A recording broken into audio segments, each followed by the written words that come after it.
आज आपके ऑफिस का उद्घाटन हुआ है। ऑफिस के उद्घाटन के साथ ही चुनावी बिगुल बजा दिया गया है, तो आप क्या कहेंगे इसके बारे में? निश्चित तौर पर आप देख रहे हैं यहाँ पर जो हवन हुआ है उसमें सभी की मंगल कामना की गई है और मंगल ही मंगल होगा। भाजपा के जितने भी कार्यकर्ता हैं और जनता का जो उत्साह है उससे देखने से यही होता है कि यहाँ पर जीत निश्चित रूप से भारतीय जनता पार्टी की होगी और भारी मतों से जो जीत होगी। आज अगर हम दफ्तर के अंदर या बाहर देखें तो जो जनता है वो भारी संख्या में यहाँ पर पहुंची हुई है, तो इसे आप किस तरीके से? ये भारतीय जनता पार्टी के कार्यकर्ता ही नहीं, आम जनता भी है जो इतना स्नेह और प्यार मुझे देती है, क्योंकि मैं सामाजिक आदमी हूँ। मैंने समाज में बहुत काम किए हैं और लगभग हमारी कई संस्थाओं से जैसे मैं जुड़ा हुआ हूँ, लगभग 250 शादियां हमने निर्धन और गरीब कन्याओं की है। ब्लड डोनेशन कैंप लगाए हैं। समाज में वृक्षारोपणों या किसी भी तरह के कोई भी कार्य है, जैसे कोरोना काल में भी हमने लगभग यहाँ पर कई रसोइयां चलाई। हमने सुल्तानपुरी तक, अपना क्षेत्र को छोड़ दीजिएगा, हमने सुल्तानपुरी तक आसपास के विजय विहार जितनी भी आसपास की कॉलोनियां जहां भी लोगों ने मदद मांगी हम वहां पर सक्रिय रहे हैं और हर तरह की मदद हमने पहुंचाई है कोरोना काल के दौरान भी। आपके क्षेत्र में भारतीय जनता पार्टी का जो इतना पॉजिटिव रिजल्ट आ रहा है, हर व्यक्ति ये बोल रहा है कि हम भारतीय जनता पार्टी को वोट देंगे, वो किस तरीके से आप देखेंगे उसको? ये आप देख रहे हैं ना कि भारतीय जनता पार्टी एक ऐसी पार्टी है कि जो पीछे खड़ा हुआ व्यक्ति जिसको कोई नहीं जानता, सिर्फ सामाजिक कार्य करने वाले व्यक्ति को जो है ना उन्होंने आगे बढ़ाया है और ये जनता जानती है कि ऐसे व्यक्ति को आगे बढ़ाने से इस क्षेत्र का कितना भला होगा। ये आम आदमी में, आम पब्लिक में इतना खुशी की लहर है कि वो सभी लोग आज उत्साह के साथ यहाँ पर आए हैं। सभी का समर्थन यहाँ पर मुझे प्राप्त हुआ है। आप देख रहे हैं कितनी तादाद में जो है ना लोग नारे लगा रहे हैं। को लास्ट टाइम भी रही थी और कुछ ही मार्जिन की वजह से वो लोग हार गए, तो इस पर क्या लगता है कि उनका दोबारा से आना आपके लिए कितना ज्यादा चुनौतीपूर्ण रह सकता है? ये आप देख रहे हैं कि वहां पर किस प्रकार से लोगों की टिकटें आई है। जिन लोगों को टिकटें मिलनी चाहिए थी, जो लोग आगे आने चाहिए थे, उनको आगे नहीं किया गया है। ये सब पैसे का खेल है। पैसे के ऊपर ये लोग भ्रष्टाचार के कारण जो है ना ये लोग आगे बढ़ने का प्रयास कर रहे हैं। भ्रष्टाचार से कोई भी आगे नहीं बढ़ेगा, चाहे कोई भी हो उसमें, उसको आगे ना बढ़ने देगी पब्लिक। जनता का इतना रोष है उन लोगों के प्रति। आज आप क्षेत्र में देख लीजिएगा, बराबर में यहाँ पर सीवर की जो लाइनें बिछाई गई है, 6-6 इंच की लाइनें उसमें बिछाई गई है, 8 इंच की लाइनें बिछाई गई है, जिसमें पानी नहीं जा सकता। थोड़े दिन के बाद देखना आप इनको ब्लॉक हो जाएंगे। पानी के जो कनेक्शन है वो सारे तोड़ के वो नालियों में छोड़ दिए हैं। नालियों का पानी लोगों के घरों में जा रहा है। नालियां टूटी पड़ी हैं, सड़कें टूटी पड़ी है। लोग कितने परेशान है, आप निकलिए इस कॉलोनी के अंदर, आपको सब पता लग जाएगा। तो हमारे चैनल के माध्यम से जनता से क्या अपील करना चाहेंगे? मैं जनता से यही अपील करना चाहूंगा कि ऐसे भ्रष्टाचारी लोगों को जो हमारे धर्म के खिलाफ बोलते हैं, हमारे किसी भी मंदिर में जाने के लिए हमारे लोगों को ये कहते हैं कि हमारे हिंदू धर्म का अपमान करो, हमारे देवी देवताओं की पूजा ना करो, ऐसे लोगों को जनता सबक सिखाएगी और एमसीडी से ऐसे हटाएगी कि इनका पता भी नहीं लगेगा ये कहां गए। और भारतीय जनता पार्टी की पूर्ण रूप से, मैं कहता हूं कि पहले से भी ज्यादा बहुमत से यहाँ पर एमसीडी में हम लोग पूर्ण रूप से आएंगे और फिर क्षेत्र का विकास होगा, क्योंकि पीछे हमारे निगम में फंड की कमी रही है और जिस प्रकार से इसने फंड रोक के रखा और हमारा काम नहीं होने दिया क्षेत्र में, तो आगे से केंद्र से हमें फंड मिलेगा और आगे क्षेत्र में विकास होगा। 15 साल तक भारतीय जनता पार्टी में दिल्ली के मतदाताओं के आदेश अनुसार दिल्ली के सेवा करने का मौका मिला था। हमने सेवा की है। 15 साल के अंदर हमने बड़े बड़े काम किए, एजुकेशन में सुधार किया, पार्कों का काम किया। वैसे भी नगर निगम के काम सफाई का है और सफाई सबसे बड़ा काम नगर निगम का है। और उसके अंदर हमारे जो दिल्ली की सरकारें थी उन्होंने कभी भी दिल्ली के नगर निगम को कोऑपरेट नहीं किया। आज वो दिल्ली को बदनाम करना चाह रही है सफाई के नाम के ऊपर। अगर दिल्ली में एक दिन झाड़ू ना लगे तो गंदगी का आलम हो जाता है। दिल्ली में पॉपुलेशन इतनी अधिक है, जो एक सिटी में पॉपुलेशन होनी चाहिए उससे 3 गुना ज्यादा है। उसी अनुपात में कूड़ा करकट निकलता है। लेकिन नगर निगम ने और हमारे सफाई कर्मचारियों ने और हमारी मशीनरी ने दिल्ली को साफ करने का काम किया है। कॉमनवेल्थ गेम के अंदर भी दिल्ली की मुख्यमंत्री जब फेल हो गई थी तो उन्होंने नगर निगम को पकड़ा और उस समय नगर निगम के लोगों ने कॉमनवेल्थ गेम के अंदर सारी व्यवस्थाओं को संभाला था। आज सफाई की बात करें, ऑटो टिप्पर गली गली में मुख्य काम सफाई का है। 10-10, 12-12 ऑटो टिप्पर जो घरों के आगे आकर सुबह गाना बजाते हैं, कूड़ा उठवाते हैं। और अनेक कंट्रैक्टर हमारे क्षेत्र के अंदर जहां बहुत कूड़ा उठाते हैं, मेरे साथ में जनरल डबाज जी खड़े हैं जो मेरे साथ निगम पार्षद रहे, मेरे बाद में अनिल शर्मा जी मेरे साथ निगम पार्षद थे। निगम का काम इतना महत्वपूर्ण काम है, सबसे ज्यादा अगर पब्लिक कहीं काम के लिए जाती है तो निगम पार्षद के लिए जाती है।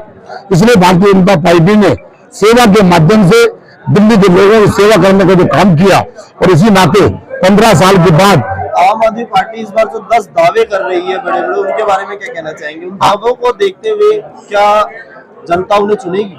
देखिए, जनता उनके दावे क्या है मुझे नहीं पता, लेकिन मुझे ये जरूर पता है जो उन्होंने वायदे किए थे। उन्होंने वायदा किया था शराब की दुकान अगर हम खोलेंगे तो मोहल्ला से मोहल्ला सभा की बात करेंगे, तो उन्होंने नहीं की। उन्होंने कहा था घर घर पीने का पानी मिलेगा। आज दिल्ली में लोगों को पीने का पानी नहीं मिलता। हजारों लोग, आधी आबादी दिल्ली की पीने का पानी टैंकर से पीती है। उन्होंने कहा कि दिल्ली में टैंकर माफिया का राज है। आज टैंकर माफिया पहले की तरह काम कर रहा है, और जो शिल्प का संरक्षण था आज अरविंद केजरीवाल का है। पीने के पक्का पानी जिसे कहते हैं, नल से पानी, दोनों में स्वर रहे हैं। और उसके बाद जब दिल्ली सरकार में जल बोर्ड था तो प्रॉफिट में था। 7 साल में 57,000 करोड़ का जो घाटे में चला गया, और वह जल बोर्ड में घोटाला हुआ है। सारा का सारा पैसा अरविंद केजरीवाल खा गए। यमुना की बात करते थे, पूर्वांचल के भाई बहन पूरी दिल्ली में लाखों की संख्या में रहते हैं। यमुना मैली की मैली रह गई। नरेंद्र मोदी जी ने 2318 करोड़ रुपया हमको दिया था यमुना साफ करने का, लेकिन यमुना साफ नहीं हुई, पैसा साफ हो गया। वार्ड 25 से भाजपा प्रत्याशी राजपाल गर्ग जी के बारे में क्या कहेंगे, और जनता किस तरीके से देखेगी इस बार राजपाल गर्ग जी को? देखिए, ये आप, मैं नहीं कहना चाहता, आप देखिए कितने समाज के प्रमुख लोग, हमारे अनिल शर्मा जी यहाँ से पार्षद थे, वो यहाँ पर खड़े हैं। गायत्री जी हमारे यहाँ से पार्षद थी, वो यहाँ पर भी मुझे मिली है। हमारे जेंद्र डबाज जी, राजेश मलिक जी हमारे मंडल के अध्यक्ष। यहाँ जो पार्टी है, पार्टी चुनाव लड़ती है, व्यक्ति का कोई महत्व नहीं होता। राज्यपाल जी का चुनाव चिन्ह कमल है, लोग कमल पर मतदान करेंगे, और इस सीट को हमने लगातार जीता है। और भारतीय जनता पार्टी थम्पी मेजॉरिटी से जीतेगी, जहाँ राजेश मलिक जैसे हमारे मित्र पार्टी के सीनियर कार्यकर्ता, मंडल के पदाधिकारी, हमारे मंडल बूथ अध्यक्ष, शहरी केंद्र प्रमुख और समाज की सब राज्यपाल जी समाज सेवी है। या मैं देख रहा हूं ऐसे बहुत से कार्यकर्ता हैं जो भारतीय जनता पार्टी के कार्यकर्ता ना हो, लेकिन आज के इस हवन के कार्यक्रम के उद्घाटन के ऊपर इसलिए आए कि यहाँ से राज्यपाल जी को चुनकर सिविक सेंटर में भेजना है। आज का कार्यक्रम, आज हमारे बड़े भाई साहब राजपाल गर्ग जी के ऑफिस का उद्घाटन हुआ है, कार्यालय का, जो हमारे भाजपा का कार्यालय है। और आप खुद ही देख सकते हैं किस तरह से ये कार्यकर्ताओं के साथ साथ ये हमारे क्षेत्रवासियों का उत्साह है, जो किस तरह से आज जनसमूह यहाँ पे सिर्फ एक कार्यालय के उद्घाटन पे अगर इतना जनसमूह इकट्ठा हुआ है, तो आप उस बात का अंदाजा लगा सकते हैं कि जीत का बिगुल आज से ही बज चुका है। निगम के एकीकरण हो जाने के बाद क्या लगता है कि किस तरह से भाजपा और अच्छे तरीके से काम कर पाएगी, और जनता जिस चीज की उम्मीद करती है भाजपा वो जनता को दे पाएगी? डेफिनेटली भाजपा हमेशा से काम करती आई है। पहले कोरोना काल में जहाँ पे आप देखेंगे कि किसी भी पार्टी का कोई भी कार्यकर्ता हो, चाहे कोई भी हो, सामने नहीं आया। उस टाइम पर कोरोना काल में सिर्फ भाजपा का ही कार्यकर्ता था, और भाजपा के समय में ही वही निगम के कर्मचारी थे जो घर घर जाकर कूड़ा उठाना और उनकी हेल्प करना, हर तरह का कार्य सिर्फ निगम के कर्मचारियों ने किया था। और वो सरकार भाजपा की ही थी एमसीडी में, उस दौरान ये सारे काम हुए हैं। तो भाजपा हमेशा से काम करती आई है, और जिन चीजों की कमी भी रही है अनऑथराइज कॉलोनियों में, जिन चीजों की फंड की कमी रही है, या फिर आप कहें कि कंस्ट्रक्शन वर्क नहीं हो पाया, नालियों की कंस्ट्रक्शन नहीं हो पाई, गलियों की नहीं हो पाई, वो सिर्फ फंड की कमी से या अनऑथराइज कॉलोनी होने की वजह से नहीं हो पाई। उसको आपने कहा कि मतलब भारतीय जनता पार्टी हमेशा से काम करती आई है, वहीं केजरीवाल सरकार का भी कहना है कि भारतीय जनता पार्टी पिछले 15 सालों से निगम में, लेकिन उसके द्वारा कोई काम नहीं किए गए, और इस पर जनता बदलाव चाहती है। इस पर क्या कहना चाहिए? जनता बदलाव जरूर चाहती है, क्योंकि 2 बार से दिल्ली सरकार को उन्होंने मौका दिया है। वो डेफिनेटली केजरीवाल जी को समझ चुके हैं, उनकी मंशा को समझ चुके हैं। और जिस तरह से 15 साल से एमसीडी में भाजपा की सरकार है, डेफिनेटली आगे भी एमसीडी में भाजपा की सरकार रहेगी। हमेशा से काम किया है और आगे भी करेंगे, और यूनिफाइड एमसीडी होने की वजह से अब सेंट्रल गवर्नमेंट से हमें फंड मिलेगा और बहुत अच्छे से सुचारू रूप से और भी अच्छे से काम हो पाएंगे। आपने कर्मचारियों की बात करी, अगर हम देखें तो एमसीडी के जो कर्मचारी हैं आए दिन हड़ताल पे जाते रहते हैं वेतन ना मिलने की वजह से, उसके बारे में क्या कहेंगे? देखिए, ये पहले क्या होता था, आप सब जानते हैं कि सेंट्रल गवर्नमेंट से डायरेक्ट जो है वो एमसीडी को फंड आता था, लेकिन अब कुछ वर्षों से पहले स्टेट गवर्नमेंट को आता है, फिर उसके बाद एमसीडी को आता है। तो जब से केजरीवाल जी आए हैं, उन्होंने बिल्कुल ही हजारों करोड़ रुपए जो हैं वो एमसीडी के रोक रखे हैं, जिसकी वजह से टाइम पे उनको सैलरी नहीं मिलती है।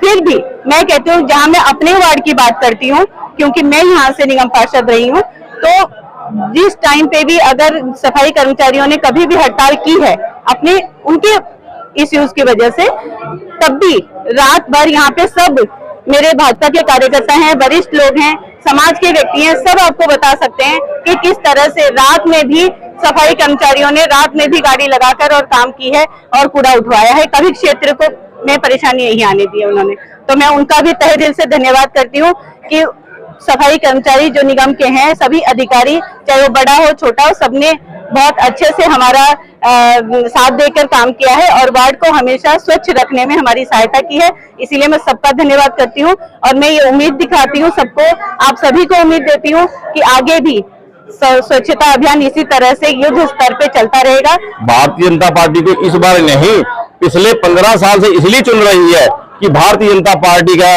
निगम पार्षद अपने क्षेत्र में काम करता है, दिल्ली को चमकाया है, दिल्ली की सफाई करती है। एक बार तो धोखा ले सकता है, 2 बार कर सकता है।